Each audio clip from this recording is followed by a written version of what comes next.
दर महिन्याला 1500 रुपये बहिणींच्या अकाउंटमध्ये त्या ठिकाणी टाकतोय। जेव्हा योजना घोषित केली, आमच्या विरोधी पक्षाने विधानसभेत आमच्यावर खूप टीका केली।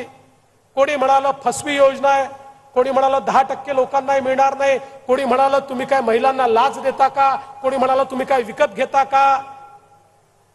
बहिणींनो, या नादान लोकांना बहिणीचं प्रेम काय असते हे माहिती नाही।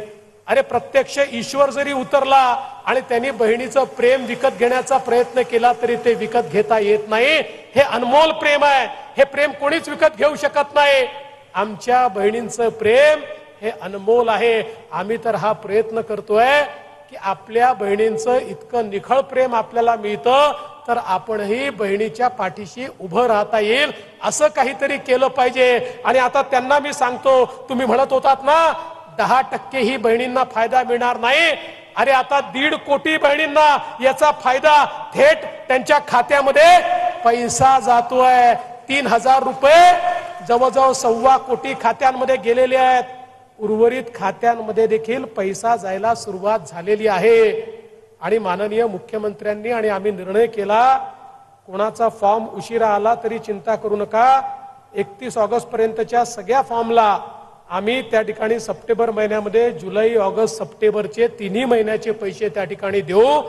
कुठल्याही बहिणीला वंचित आम्ही ठेवणार नाही। सप्टेंबर मध्ये फॉर्म घेऊ, कोणाचाही फॉर्म जोपर्यंत शेवटचा फॉर्म येत नाही आम्ही थांबणार नाही। पण काही लोक योजना बंद करायच्या पाठीशी लागले आहेत। हायकोर्टमध्ये गेले, हायकोर्टाला सांगितलं योजना बंद करा, चुकीची योजना आहे। हायकोर्टाने चपराक दिली, त्या ठिकाणी ती जी केस आहे ती हायकोर्टाने बाजूला सारली, ते थांबू शकले नाही। आणि मग रोज नवीन नवीन गोष्टी या ठिकाणी बोलतात, योजना कशी बंद करता येईल असा प्रयत्न करतात। खरं म्हणजे यांची नियत काय आहे आपण लक्षात घ्या। महायुतीचं सरकार गेल्यानंतर महाविकास आघाडीचं सरकार आलं, त्यांनी पहिलं काम काही केलं असेल, महायुतीच्या काळातल्या सगळ्या योजना त्यांनी बंद केल्या। आताही त्यांना हेच करायचं आहे। आम्हाला निवडून द्या म्हणतात, आम्ही सरकारमध्ये येतो म्हणतात। हे सरकारमध्ये आल्यानंतर पहिलं काम काही करतील तर लाडकी बहीण योजना बंद करून टाकतील, मोफत गॅस सिलेंडरची योजना बंद करून टाकतील, मोफत शिक्षणाची योजना बंद करून टाकतील। पण काळजी करू नका, बहिणींचे आशीर्वाद भावांच्याच पाठीशी आहे। आणि ज्याच्या मागे ताई त्याचं कोणी काही बिघडवू शकत नाही। त्यामुळे तुमच्या आशीर्वादानं याही वर्षी, पुढच्याही वर्षी, त्याच्या पुढच्याही वर्षी, त्याच्याही पुढच्या वर्षी सातत्याने ही योजना सुरूच राहील। आम्ही काही झालं तरी ही योजना बंद करू देणार नाही। आज भगिनींनो, ज्यावेळी बदलापूर सारखी एक घटना घडते, काळीमाफ असणारी घटना आहे, अशा प्रकारची घटना घडल्याबरोबर पहिली यांची मागणी काय?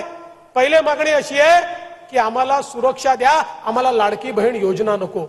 का नको? लाडकी बहीण योजना पण देऊ आणि आमच्या बहिणींना सुरक्षा पण त्या ठिकाणी देऊ। आमच्या बहिणींना सुरक्षा देऊ हा प्रश्न महत्त्वाचा आहे। खरं म्हणजे कधी मागे वळून पाहत नाहीत, आपल्या काळात काय झालं हे सांगत नाहीत।